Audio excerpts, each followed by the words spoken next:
ఈ శాసనసభ నడుస్తున్న తీరు పూర్తిగా ప్రజాస్వామ్య విలువలకు తిలోదకమిస్తూ శాసనసభ నియమ నిబంధనలను ఉల్లంఘిస్తూ ఈ సభ నడుపుతా ఉన్నారు. మొన్న బీఏసీ మీటింగ్ కు గంటన్నర సేపు ఆలస్యంగా వచ్చారు. మేమంతా పోయి కూర్చుంటే గంటన్నర దాకా బీఏసీ మీటింగ్ కు ప్రభుత్వం రాలే.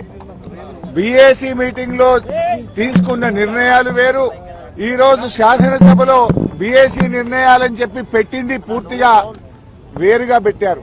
బీఏసీలో 7 రోజులు అసెంబ్లీ నడుపుతామని, తర్వాత మళ్లీ బీఏసీ పెట్టి ఎన్ని రోజులు జరపాలో నిర్ణయిస్తామని బీఏసీలో నిర్ణయం జరిగింది.